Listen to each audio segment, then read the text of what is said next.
Իմ զինյապայրս Ֆիլիպը, Ֆիլիպ Գիլյան պիտի ներկայացնի այսօրվան մշակութային հավանական գիտելիքների կոլոր սեղանը։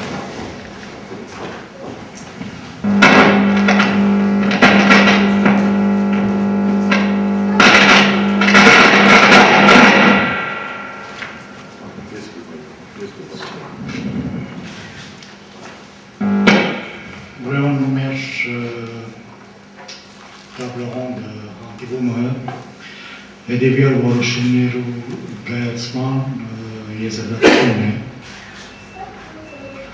5 հոգիով գայացավ այդ գլոր սեղանի մեր հանդիպումը։ Գլխավոր 4 ծրագիրներու վրա ծանրացան։ Մեկը բարադուն գծմագերբելն է, որի Միլիպացաջան, երկրորդ բարադունի ծրագիրը հայկական գոյություն ունեցող վարժարաններու մեջ ներկայացնելն է, երրորդ ցուցահանդեսներու գծմագերբումն է, եւ չորրորդ ցանասպիրի Արևմտյան Հայաստանի խորհրդի ողորմարավորությամբ սփռման գդարումն է, ծրագիրը։ Ուրեմն բարադուն ըսելով L'objectif, donc une petite traduction rapide, c'est d'organiser non pas des cours de danse, ni la mise en place, on va dire, d'une troupe de danse arménienne, mais c'est de permettre à tous les jeunes, ou les moins jeunes, tous ceux qui veulent s'exprimer par l'intermédiaire de la danse arménienne, de pouvoir apprendre à danser des danses traditionnelles d'Arménie occidentale particulièrement. Ուրեմն այս բարադան մեջ պիտի տեղի ունենան բարսույցներ, որոնք պիտի ներկայանան իրենց զավակներով, հսկագրական բարեր պիտի սորվին, ոչ թե պիտի ծանրապերնովի ժողովրդական բարերի վրա, այլ հսկագրական, բանը որ հետսելի ավելի բագաս է մեր հայկական կյանքի մեջ, ուրեմն այդ բանի վրա ավելի ծանր պիտի աշխատանք դրվի, մարդիկ, որոնք պիտի կան եւ բարեր պիտի սորվին Արևմտյան Հայաստանի հատկապես բարերու վերաբերյալ եւ բնականաբար հետսելի պիտի զարգանա եւ երկել եւ այս բոլորը պիտի դերի ունենան պատմական ուսուցում կատարելով, այսինքն ոչ թե միայն երեխաներ եւ իրենց ուսումնական բարականները պիտի կան բարեր սորվին, այլ անոնք որոնք գիտեն արդեն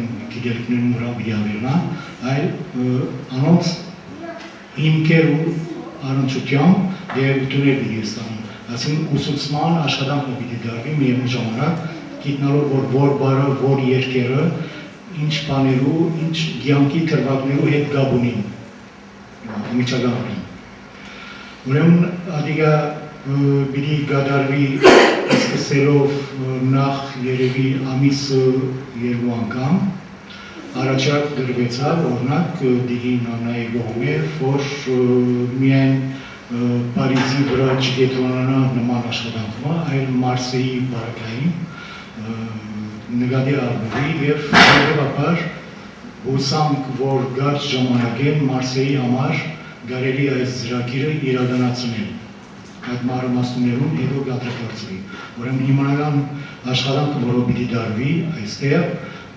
բարադուն անվանումով մարդիկ, որտեղ սրահներ գտնելով արմենագի հետ գնայինք, ինչ ռելացիոներ կետնի վրա, հարաբերական կետնի վրա գաբերու միջոցով կարելի է սրահներ ջարել եւ այդտեղը ամիսը մեկ կամ երկու անգամ այդ աշխատանքները դանել։ Երկրորդ կարևոր առաջարկ, որով դրվեցավ այս ծիրին մեջ, բարադուներու, որ հայկական գոյություն ունեցող այստեղի վարժարաններու հետ կապ պահել եւ նույն ծրագիրը, նույն աշխատանքները դանել վարժարաններու մեջ օրինակ, չեմ գիտեր դերոս ամիսի երկու ամիս անգամ, որ հայկական վարժարանը, ինչպես Եթե դպրոցի դնորեններ ընդունի։ Voilà, իրենց հետ գապ պիտի բաղվի եւ Արևմտյան Հայաստանի ուրեմն խորհրդի ծիրին տակ գոյություն ունեցող այս աշխատանքները եւս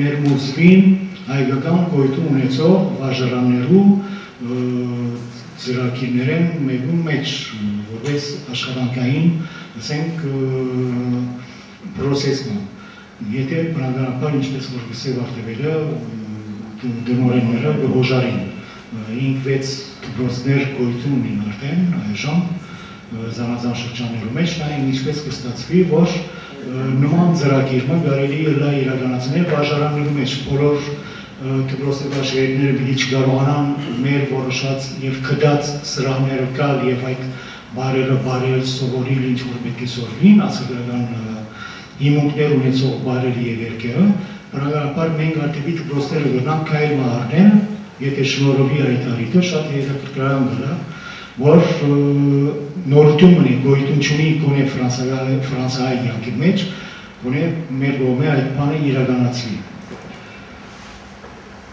Եվ ուրեմն ինչպես որ ասի Մարսեի բարակային, որպեսզի ոչ միայն Իլ-դե-Ֆրանսի բարակային իրականանա նման ծրագիրը, այլ Մարսեի ուշտուղոնի մեջ նման ծրագիրն իրականանա, ադի երեքային գնային ինչ կստացվի։ Երկրորդ կարևոր ծրագիր եւ աշխատանք, որը պետք է դարվի ցուցահանդեսներու միջոցով, ինչպես օրինակ նման աֆիշներու պատկերազարդ հասարակական ցուցահանդեսներ կազմակերպվին դերևս դարին 2 անգամ, 6 ամիս անգամը նման օրինակ ցուցահանդեսներ դերը վայրը հետակային ըստ գարելվույն կորոշվի եւ կհայտարարվի, որպեսզի հանրության կողմէ իմաց փոխանցվի եւ մարդիկ դերեկանան ու փոխանցված դերություններու ծանոթություններու միջոցով կարողանան ներկայանալ սրահներ որով հարցվելով մարդիկ կան եւ նման թեմաներով, բնապաններով ցուցահանդեսներու միջոցով հաղորդը լան հատկապես Արևմտյան Հայաստանի հետ կապ ունեցող պատմական նյութերու շուրջ։ Կարելի է օրինակ Գաբայել Սամվել Ղարաբեդյանի հետ որպեսզի նյութեր դրամատրի հավելյալ Արևմտյան Հայաստանի խորհրդին եւ կարելի է օրինակ ցուցահանդեսներ կազմակերպել մեր ֆիդայներու կյանքին վերաբերյալ պատկերազարդ ներկայացումներով եւ ելույթներով, որպեսզի մի քանի անձերու կողմէ ելույթներու կատարմամբ մարդիկ իմանան, թե որ ֆիդային ուրցնած է, ինչ կյանք ապրած է, բանը որով եւս մեր հայկական կյանքի մեջ հետստեդե գորստյան մատնված է եւ ավելի ուրիշ աստղեր ծագած են մեր կյանքի մեջ, արտերկրի եւ ներ հայաստանյան կյանքի մեջ։ Ուրեմն այս բանը պետք է զարգացնել եւ նման ցուցահանդեսներու կազմակերպումը, որ հաճախակի է, ասենք շատ մեծ չխոսին, գոնե դարին 2 անգամ եթե կազմակերպվի որոշ թեմայի շուրջ, որոշ բնապանի շուրջ, շատ հետաքրքրական լինի։ Երրորդ կարևոր ծրագիրը, որով անդրադարձ դեր ունեցավ մեր գրոսը, իմանանք արևմտահայերը իր կարգին պետք է վացիմից։ Եվ վերջին առաջարկը, որով կատարվեցավ, այդալ գազագերության ուրեմն հովանավորության տակ ցայնասպիրի գայանը համացանցի միջով դիալա վստահաբար գազագերության գայքը օգտագործելով երևի ցայնասպիրային հաղորդումներ ներկայացնել։ Բամը, որով շատ հետաքրքրական միգելա, որտեղ չեմ գազել, որ նման օրինակ բամը գոյություն ունի եվրոպական երկրներու մեջ, ուր հայկական համայնքներ գոյություն ունին։ Այստեղ մոնոպոլիզե եղած ցայնասպիրի գայանը գոյություն ունի, որտեղ որու միջոցով եթե մարդիկ ուզեն իրենց գաղտնիքները հայտնել, արդեն անուղղակիորեն կհասկացվին, որ մարդը իր նույնքեն շեղած է եւ պետք է դադրեցնել, որտեղ որոշ քաղաքապարախոսության դարածումը գոյություն կունենա այդ ցանասպիրի գայանի միջոցով եւ որ ազատ մասնակցության բարակային հերացանային հաղորդակցություններու միջոցով, երբ որ մարդիկ շվարին եւ սկսին արտահայտել այդպիսի գացիկներ, որ իրենց քաղաքապարախոսთან չհամապատասխաներ, գացիցներու գնային։ Ուրեմն այս տեսակ ցանցապիրի սպրման կարելիությունը մանավանդ համացանցի եւ Արևմտյան Հայաստանի խորհրդի գայքի միջոցով շատ հետաքրքրական արձագանքային աշխատանք պիտի դարձվի, եւ որ բնականաբար բոլորի մասնակցությունը հետաքրքրական դրա, որտեղ զանազան նյութեր պիտի շոշափվին, ոչ միայն մշակութային, դատական, գազագործական գործունեություններով վերաբերյալ, այլ որոշ չափով հայկական աշխարհի հետ կապ ունեցող, հատկապես Արևմտյան Հայաստանի եւ ինչու՞ չէ նաեւ նման օրինակ վեաժողումներու նկարագրումներ, հարցազրույցներու վարումներ, թե դեսողական, թե լսողական հայտակիրներ, էմիսիոններ, որով մարդիկ բնականաբար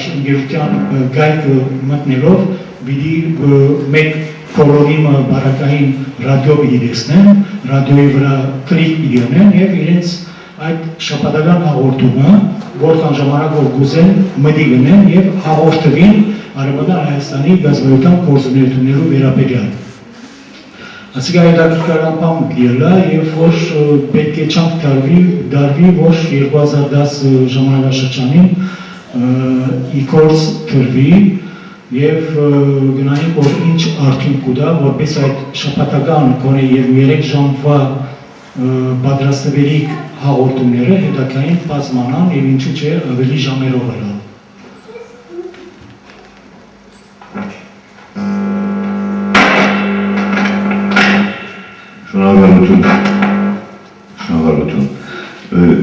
Je voudrais donc rajouter un projet.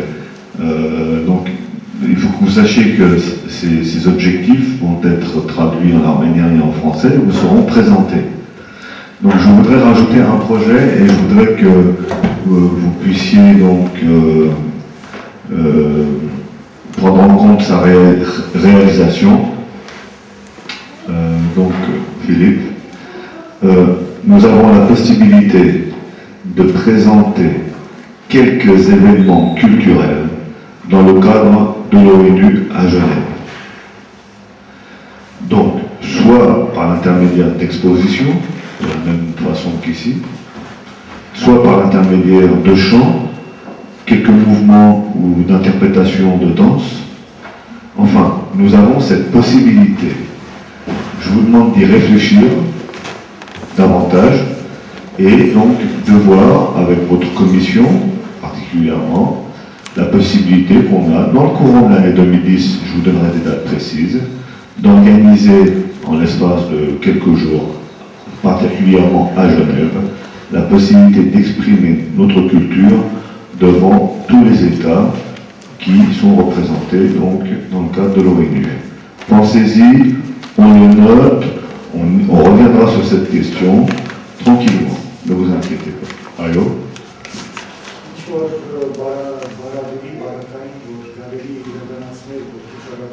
Allô?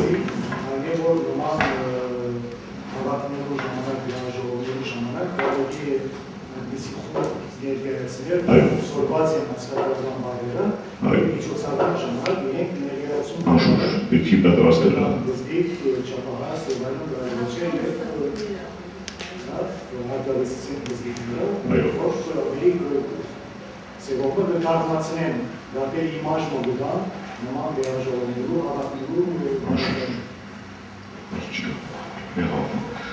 Donc, vous voyez, nos objectifs ne sont pas très ambitieux.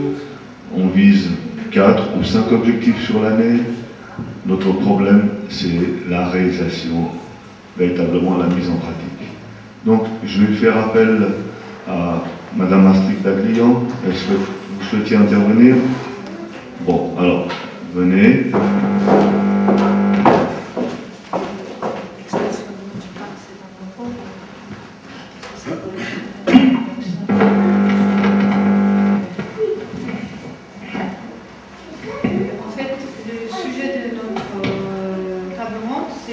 La condition Actuellement. En fait, il y a plusieurs types des Arméniens qui vivent actuellement dans les pays occupés. C'est-à-dire, il y a des Arméniens de Golis, il y a des Arméniens d'Amchen, il y a des Arméniens dans les régions où vivent les Alevis, et il y a des Arméniens encore dans la région de Sassou, de Mouche, de Galim. Donc, en fait, nous avons prévu un cycle de connaissances sur les Arméniens vivant sur place. Parce qu'on pense qu'ils sont très mal connus, ou sont presque pas connus par les autres Arméniens. D'essayer de faire un petit lien entre les Arméniens qui sont exilés ou qui sont en Arménie et les Arméniens qui sont sur place. Donc, première chose qu'on a prévu, de faire une cycle de connaissances. On va faire ça par table ronde. On a déjà des jeunes qui sont volontaires, qui veulent participer, préparer cette table ronde. Donc, comment on va préparer cette table ronde? On va profiter, on va passer en relation avec diverses associations qui se trouvent sur place. Ces associations, ils ne sont pas très nombreux, mais ils sont nouveaux. Et ils travaillent plutôt pour la reconnaissance culturelle et pour l'identité arménienne plutôt. Ils travaillent. Donc on va passer en contact avec des associations qui travaillent sur ces sujets afin de préparer nos tables rondes. Et puis deuxièmement, pendant qu'on va faire nos tables rondes, on voudrait aussi présenter les Arméniens, leur culture, leur diversité de la langue qu'ils utilisent actuellement et leurs vêtements. On voudrait préparer une ou plusieurs expositions. Déjà, on pense préparer une exposition pour leurs vêtements de chaque région des Arméniens. Donc, à la fin, on va faire ce travail pendant une année. Et à la fin, on aura en conclusion deux choses. Qu'est-ce qu'on aura? On aura un rapport un peu près complet sur les Arméniens, sur les conditions des Arméniens vivant en Arménie occidentale et en général dans les pays occupés. Et deuxièmement, on va préparer une exposition, au moins une exposition culturelle par rapport à leurs vêtements. Ces deux travaux, on peut les exposer pendant l'intervention à l'ONU. C'est les fruits de ce travail. Peut se faire présenter à l'ONU. Voilà. Je remercie Astrid Dalton pour son exposé. Donc, ce qui est quand même très important, c'est véritablement d'orienter donc d'avoir une meilleure connaissance, toujours de plus en plus, toujours en approfondissant, une meilleure connaissance de nos compatriotes, actuellement donc en Arménie occidentale. C'est fondamental,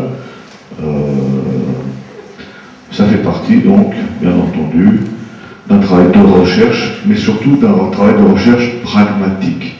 Je vous demande donc de témoigner véritablement à partir donc des conditions d'existence de nos populations localement. Donc je voudrais donner la parole à M. Pélibossian. Est-ce que vous avez un rapporteur? Alors le rapporteur de M. Pélibossian, c'est M. Pélibossian.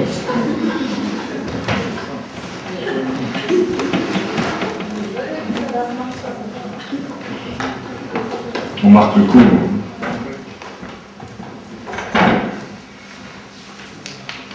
Donc, le sujet de sa table ronde particulièrement, c'était les problèmes d'ordre économique, l'adaptation des nouvelles technologies à l'Arménie occidentale et aux Arméniens d'Arménie occidentale, un vaste programme.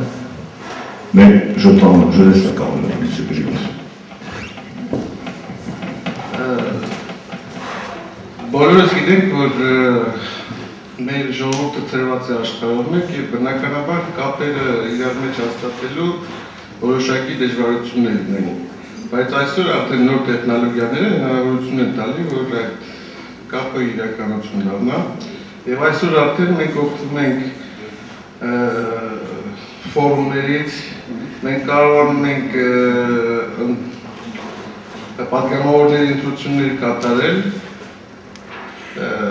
բայց դրանով պետք չի սահմանափակվել եւ պետք է փորձել ավելի շատ օգտագործել այդ ինտերնետի միջոցները։ Քիչ առաջ Ֆիլիպը խոսեց ռադիոյի մասին եւ բնականաբար ձայնասփյուռի մասին եւ բնականաբար մեր առաջի ծրագրերից մեկը ձայնասփյուռին տեխնիկական մասը ապահովելն է, այսինքն հնարավորություն ստեղծել, որ ինտերնետի միջոցով ունենանք մի ձայնասփյուռ, որով կհաղորդակցվենք մեր հայրենակիցների հետ։ Այսինքն դա առաջինն է։ Երկրորդ նպատակը, բայց որը միգուցե այս տարի չկարողանանք անել, բայց նպատակներից մեկը ինտերնետ հեռուստացույց ստեղծելն էր, այսինքն ոչ միայն ձայնասփյուռ, այլ փորձենք նաև փոխանցել հարցազրույցներ, արդեն բնական հարցազրույցներ կամ հաղորդումներ, ֆիլմեր մեր հեռուստացույցով։ Ուղիղ եթեր կազմակերպել։ Բնականաբար այսօրվա մեր գործունեությունը ավելի շատ ինֆորմացիա տարածելն է, բայց մենք կարծում ենք նաև մենք պետք է օգտվենք նոր տեխնոլոգիաներից, որպեսզի ծառայենք մեր ժողովրդին, այսինքն մեր ժողովուրդը այսօր տարբեր վայրերում հազար ու մի խնդիրներ ունի, մեծ ու փոքր եւ բնականաբար պետք է նաև ծրագիր մշակել, որպեսզի մենք ծառայություններ ստեղծենք ինտերնետի միջոցով մեր ժողովրդի համար, այսինքն որ մարդիկ տարբեր հարցերով կարողանան դիմել ինտերնետ կայքով մեզ եւ մենք կարողանանք շատ արագ իրանց ուղղություններ ցույց տալ տարբեր հարցերի շուրջ։ Այսքանը նոր տեխնոլոգիաների մասին։ Մեր գլոր սեղանը նաև երկար խոսած այսօրվա Հայաստանից կամ Վրաստանից եկած հայրենակիցների մասին, որոնք դժվար մեծ շատ բարդությունների առաջ են կանգնած թղթերի հարցով, աշխատանքի հարցով, ֆինանսական բարդություններ ունեն այսօր։ Այսօր իրանք հայտնվելով օրինակ Ֆրանսիայում, այդ մարդիկ լրիվ բարձր են թողված, լեզու չգիտեն, այսինքն ինֆորմացիա չեն կարող ստանալ, դրա պատճառով չեն կարողանում ֆինանսական միջոցներ ունենալ, որպեսզի քիչ թե շատ նորմալ ձևով ապրել ու բնականաբար դիմում են որոշակի միջոցների, բայց ստիպված, ինչ-որ ես չեմ կարող տարածնել, բայց ստիպված դիմում են որոշակի միջոցների, որպեսզի իրենց ապրուստը ապահովեն։ Մենք մտածեցինք, որ այս տարի փորձենք մի կազմակերպություն ստեղծել, որը գոնե ուտելիքի, այդ մարդկանց ուտելիքի հարցով զբաղվի, այսինքն դիմի մեծ խանութներին, ստանա նվիրատվություններ եւ կազմակերպի այդ ուտելիքների բաժանումը, որով գոնե այդ մարդկանց հնարավորություն կտանք, որ ծայրահեղ միջոցների չդիմեն։ Այս տարի բացի դրանից մտածեցինք նաև ջավախքի համար նախագիծ ստեղծել, որպեսզի կարողանանք ներդրումները պաշտպանել։ Այսինքն մենք ցանկություն կա ընդհանուր, որպեսզի կազմակերպել ներդրումներ, ոչ թե օգնություն, այլ ներդրումներ ջավախքի տնտեսությունում։ Բնականաբար այդ ներդրումները երբ որ այսպես ուղարկես պաշտպանված չեն։ Պաշտպանված չեն, որտեղ 4-5 հազար կիլոմետրի վրա շատ դժվար է հետևեք, թե ինչ է կատարվում այդ միջոցների հետ։ Եվ մենք կարծում ենք Ջավախքի խորհրդի հետ աշխատել մի ծրագրի վրա, որը հնարավորություն կստեղծի ստեղծել որոշակի մի կառույց Ջավախքում, որը հետևի այդ ներդրումներին։ Դա, եթե այդ կառույցը մենք ունենանք, մենք արդեն ավելի մեծ հավանականություն ունենանք ներգրավել մեր հայրենակիցների ներդրումները Ջավախքում։ Այսքան։ Շատ հետաքրքիր նպատակներ են, նորեն գսեմ պիտի ձևակերպենք այդ ամեն ինչ, որպեսզի արդեն շնորհքով ներկայացնենք բոլորին, on va donc formaliser tous ces objectifs pour que nous puissions les présenter à nos compatriotes. Donc je vais donner la parole à Madame, surtout je vais demander à Madame Seta Mardoyan si vous avez un rapporteur. Donc je vous demande de rapporter le travail de votre table ronde. Il faut comprendre que la présentation de ces travaux, pour nous, c'est un engagement officiel. Attention, mis à part toutes les tâches qui existent actuellement à la charge du Conseil national arménien et des différents organismes partenaires que nous pouvons avoir en Europe, mais à travers le monde entier, il faut comprendre que ce que vous exprimez ici, ce que vous entendez, ce sont des engagements officiels pour l'année 2010. Donc ça voudra dire que nous avons pour devoir de rendre compte, ne serait-ce que donc, lors du prochain congrès, dans un an, de rendre compte de la situation de ces travaux. Donc vous allez pouvoir avoir une échelle exacte de l'avancée de ces travaux tout au long de l'année. C'est très important pour nous et pour la crédibilité et l'existence de notre conseil et de toutes les structures partenaires au conseil.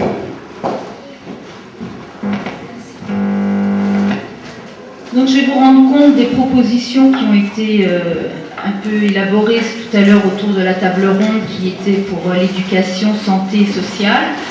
Il y avait Violetta qui était avec moi et Patil.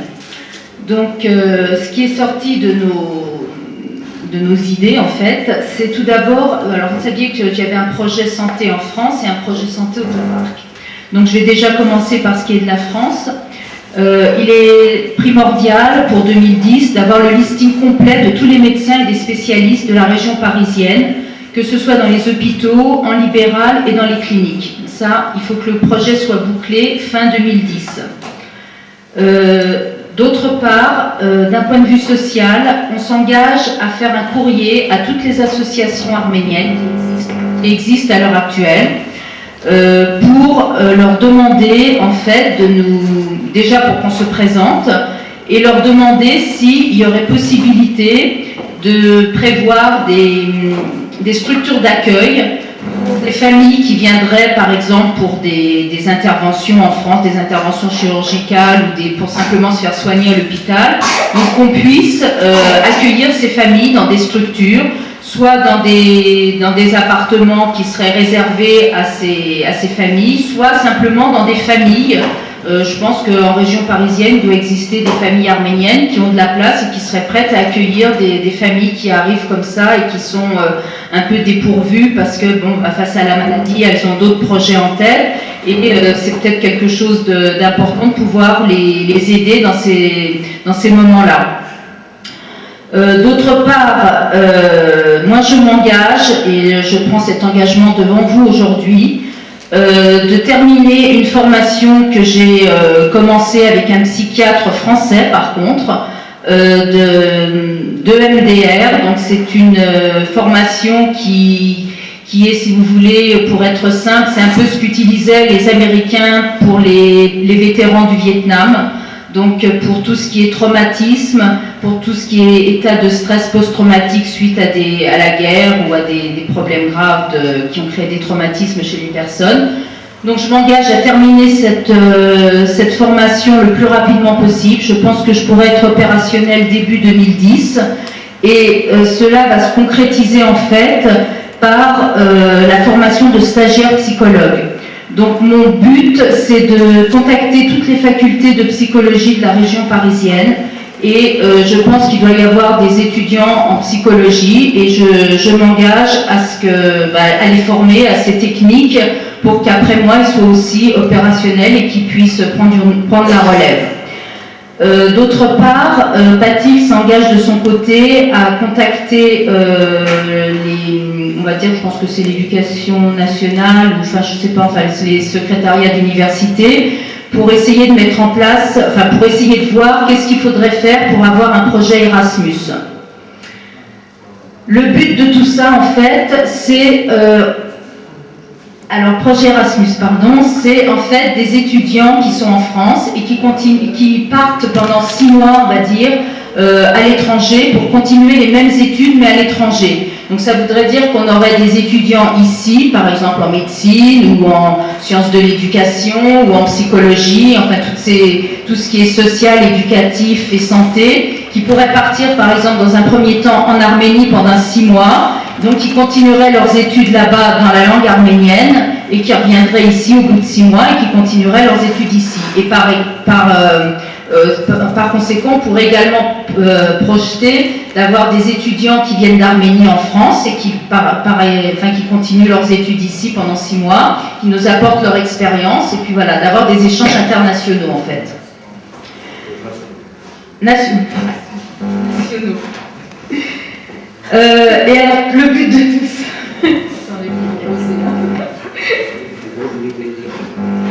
Le but de tout ça, en fait, c'est la création, fin 2010, donc ça serait pas mal, d'avoir un numéro vert. Ça serait un numéro qui serait accessible à tout le monde et qui pourrait, dans l'urgence, pouvoir trouver les informations nécessaires, que ce soit d'un point de vue médical, d'un point de vue social. Voilà, donc d'avoir ce numéro disponible qui pourrait répondre à toutes les attentes des personnes qui sont en difficulté. Alors, donc ça c'est pour ce qui est de la France. Alors maintenant pour ce qui est du Javark, alors là c'est un petit peu plus complexe parce qu'on n'a pas en fait la vision réelle, enfin pas la vision réelle, mais enfin on n'est pas sur place, donc pour nous c'est un peu plus difficile.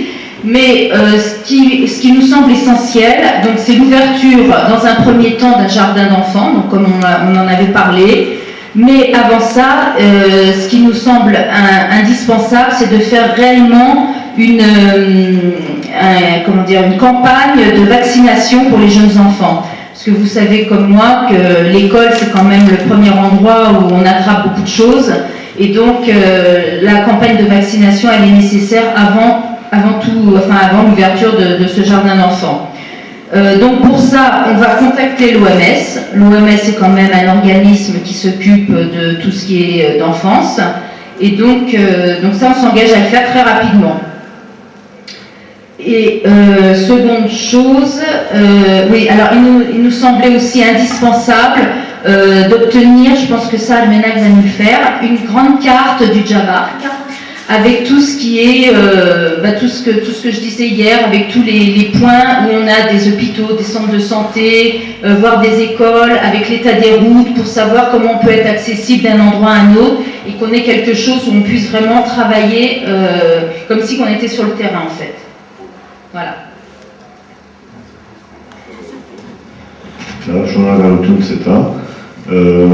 Alors, donc je répète à chaque fois, l'important c'est de formaliser vos objectifs maintenant, de mettre donc sur papier. Une partie des objectifs, par exemple pour le Javark, seront traduits et seront transmis directement sur place au Conseil national, afin qu'ils puissent exactement répondre à vos besoins. Il faut comprendre qu'eux aussi ont besoin de savoir ce que vous avez besoin pour pouvoir avoir une réponse directe et précise. Les choses doivent être véritablement étudiées jusqu'au bout. Donc la dernière commission, la dernière table ronde, était destinée justice stratégie, beaucoup plus orientée sur la question, donc vous allez voir, du génocide des Arméniens et de ses conséquences, on va dire, d'ordre juridique. Je vais donc transmettre la parole à Annie, qui va nous faire un exposé de ce qui a été dit, expliqué, et je vais la soutenir moralement, bien sûr, comme je l'ai fait. Donc, je fais appel à Annie qui vient m'écouter.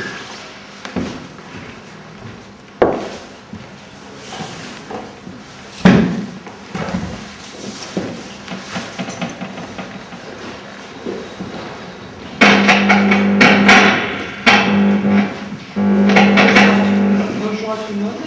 Moi je parle français, je suis désolée, je ne sais pas parler arménien. Qu'est-ce qu'il dit? Ne sois pas sur les journaux.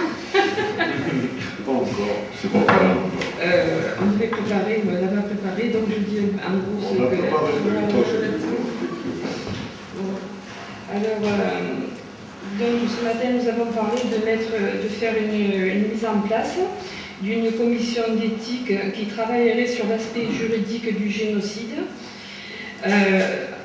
mettre en place une procédure judiciaire contre la Turquie à la Cour européenne des droits de l'homme.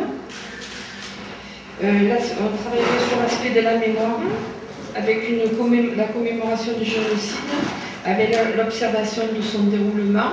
La commémoration des victimes. Des victimes du génocide.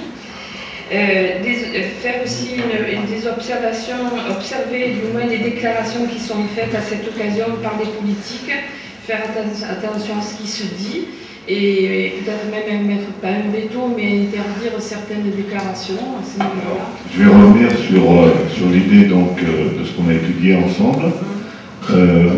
L'idée tout d'abord de la commission d'éthique. Les commissions d'éthique existent, mais il faut la renforcer. Et on s'est aperçu d'une chose. Les mots ont leur importance. Hein? Donc j'appuie sur cette question-là. Les mots ont leur importance, les mots ont une influence sur les idées. Les idées ont une influence sur l'identité, et l'identité a une influence sur le droit. Vous voyez comment on passe des mots au droit.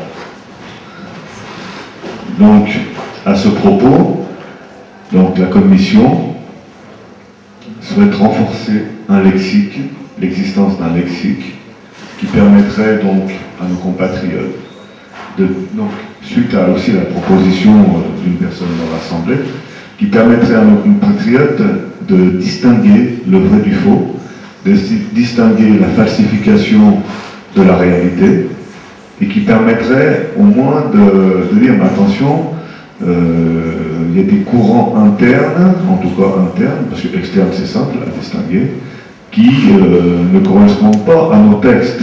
Donc le problématique, c'est d'avoir des textes précis. D'accord ? L'idée est simple. Hein, le Conseil national arménien déclare publiquement que son peuple a été victime d'un plan d'extermination, d'un génocide, de 1894 à 1923, exécuté par les gouvernements successifs turcs en Arménie occidentale et en Anatolie. Donc si vous voulez, la déclaration est claire. Sur la base de cette déclaration, la mise en place d'une commission d'éthique qui défend cette déclaration et qui défend tous les mots qui viendraient falsifier cette déclaration.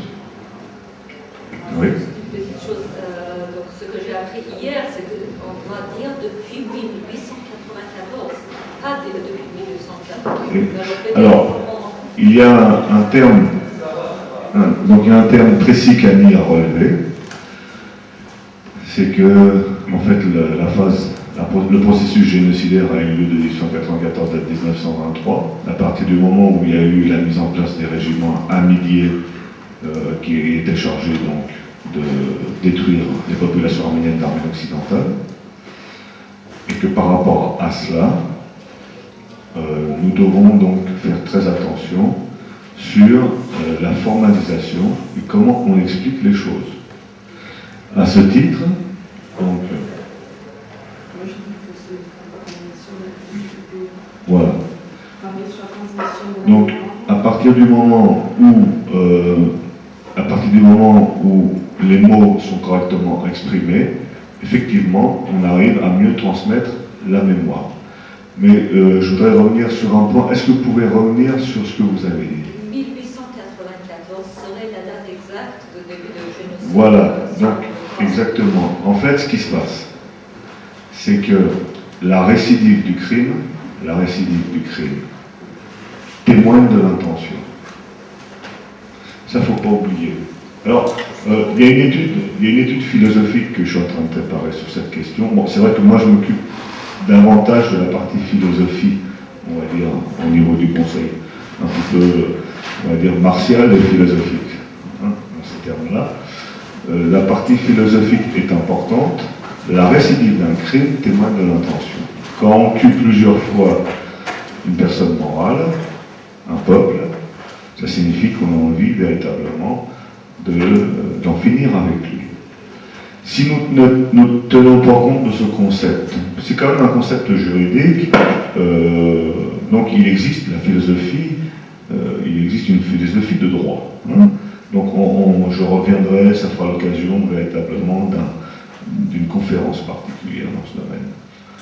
Et donc nous allons pouvoir défendre nos thèses aussi par le biais de cette philosophie de droit. Et nous devrons donc accentuer beaucoup de choses. C'est-à-dire que nous avons beaucoup d'outils, et plus nous, Arméniens d'Arménie occidentale, nous serons sensibles au savoir-faire. Davantage nous aurons, on va dire, de connaissances, ça nous permettra d'avoir davantage d'outils pour faire face à l'adversité actuelle. Je comprends, donc voilà, c'est-à-dire la correction de la date serait le premier pas. Fondamental. Pourquoi vous ne corrigez pas donc? Nous corrigeons, hein. Nous allons corriger. Nous avons dans notre déclaration officielle 1894-1923. En fait, nous n'avons rien à corriger puisque c'est nous qui déclarons. Tant mieux. Voilà, d'accord? c'est ce que j'ai appris hier. Voilà. Donc, Aujourd'hui, quand vous avez lu 1914. Oui, ça fait partie, on va dire, de certaines habitudes, de mauvaises habitudes. Mais elle n'a pas noté les dates encore. Non. Alors, on a entre nous, et ça c'est pas volontaire systématiquement, on a pris des mauvaises habitudes. Et justement, la commission d'éthique, le travail sur la mémoire, le travail sur le vocabulaire, les mots qu'il faut employer, qui ont des conséquences juridiques, vont nous permettre, à nous, de renforcer notre situation par rapport à des attitudes ou des habitudes qui ont été mal prises. On doit travailler sur le concept de comportement. Sur la transmission de l'histoire, on travaillera sur la transmission de l'histoire et sur la mémoire dans tous ces aspects. Voilà, c'est là-dessus qu'il faudra qu'on travaille. À ce sujet, la proposition a été faite le jour du 24 avril de réaliser une réunion publique. C'est-à-dire qu'on fait des manifestations à l'extérieur, mais jamais il n'y a eu de réunion publique ce jour-là, permettant même à des élus français d'y participer et de donner officiellement leur position, qui serait déjà aussi un premier plan pour combattre le négationnisme. C'est-à-dire que durant ce type de réunion publique, on pourrait premièrement montrer ce qu'est l'Arménie occidentale, montrer par des documents officiels ce que ça, témoigner de ce que les Arméniens ont pu vivre sur place. Et deuxièmement, d'écouter les officiels ce jour-là, donc dans un cadre précis, d'écouter les officiels, les élus français et les élus d'Arménie occidentale, pour mieux avoir donc, on va dire une position claire par rapport à la question du génocide des Arméniens. Philippe, vous avez le message?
Je vous remercie, Monsieur Guéveillant.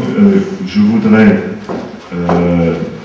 avant de continuer, j'ai encore, moi-même, nous avons encore avec Annie 5 minutes d'explication à vous donner. Je voudrais saluer et je voudrais remercier nos compatriotes qui se sont déplacés de Marseille. Ils vont devoir reprendre donc, la route, reprendre le train. Je voudrais les saluer, leur remercier d'avoir fait cet effort pour nous rejoindre. Vous avez vous aussi beaucoup de travail à faire sur la région sud. Vous êtes une grande assemblée. Vous avez de plus en plus de membres, vous avez de plus en plus de gens qui s'intéressent à l'armée occidentale.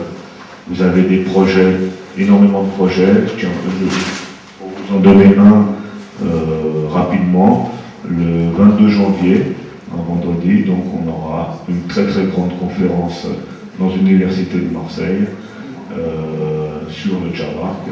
Donc ce sont des jeunes étudiants arméniens de la région de Marseille qui ont pris l'initiative de nous solliciter pour donc mettre en place cette conférence avec eux. Ce qu'il y a d'extraordinaire dans ce que nous vivons nous actuellement, c'est que les jeunes générations prennent un rêve. Et c'est notre souci le plus important, c'est que notre jeunesse s'occupe véritablement des problèmes concernant l'armée occidentale, des Arméniens de l'armée occidentale, et véritablement, nous avons cette chance-là de pouvoir intéresser nos jeunes. Ça, pour nous, c'est extraordinaire. Je vais revenir 2 minutes. Donc, je libère nos amis, donc, je ne vais pas dire de Marseille, mais d'armée occidentale du Sud.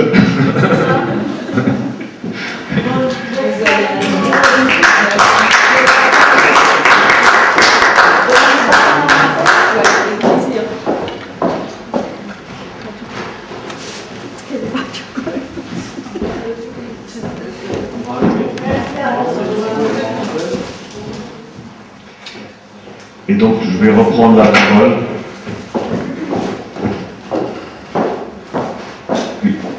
Christophe Pamoulis, alors, Gerfaides, Legwagen.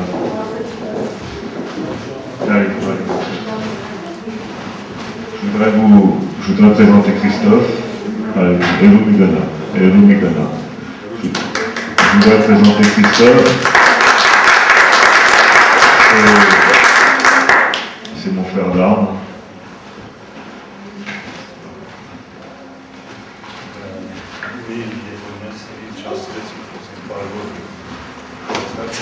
Sigare șapte tăsesc de la mă.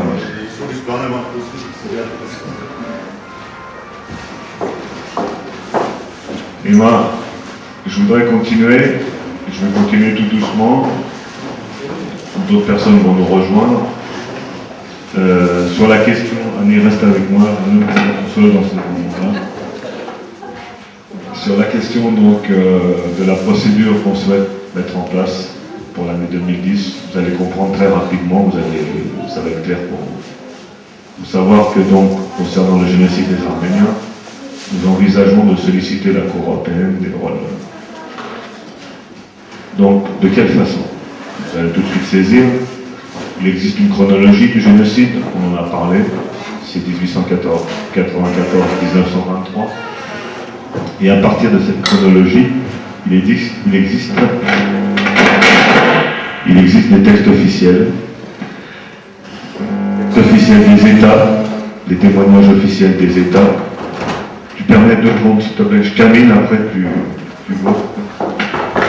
Il existe des textes officiels des États, il existe des témoignages donc, de différentes organisations qui étaient sur place en Arménie occidentale, il existe des témoignages de particuliers non arméniens, et il existe des témoignages donc, des Arméniens sur place. Donc tous ces textes, ce sont des témoignages, c'est très important dans le cadre d'une procédure internationale.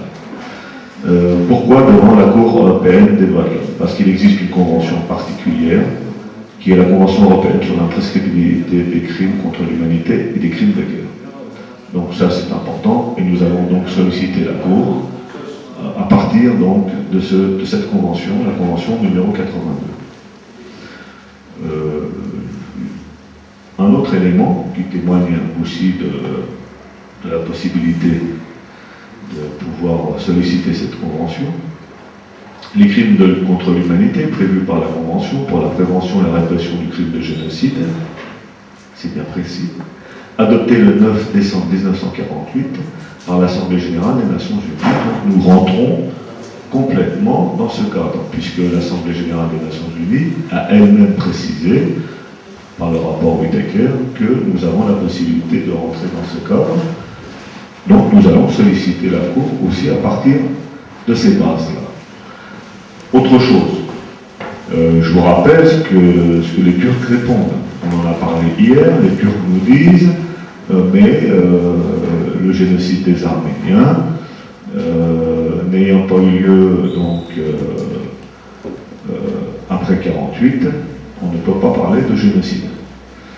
Il se trouve que, comme vous l'avez vous-même analysé, que les autres génocides, enfin les plus importants, on va dire, en termes de nombre de morts, ont eu lieu avant 1948 aussi. Donc si on fait du négationnisme par rapport au génocide des Arméniens, on fait aussi du négationnisme par rapport au génocide des Juifs. Donc évidemment, la Turquie porte ici, je tiens à le dire officiellement, je ne sais pas encore si nous sommes donc relayés par les sites, mais c'est du négationnisme odieux vis-à-vis donc particulièrement de 2 peuples, qui sont le peuple juif et le peuple arménien d'Arménie occidentale. Là-dessus, on vous dit dans l'article 2, donc je tiens à vous l'annoncer officiellement, que dans chaque État contraignant, contractant, la présente convention s'applique aux infractions commises après son entrée en vigueur à l'égard de cet État. Après. Donc si on lit ce paragraphe, on est complètement coincé. On se dit, oh là là, là on ne peut rien faire,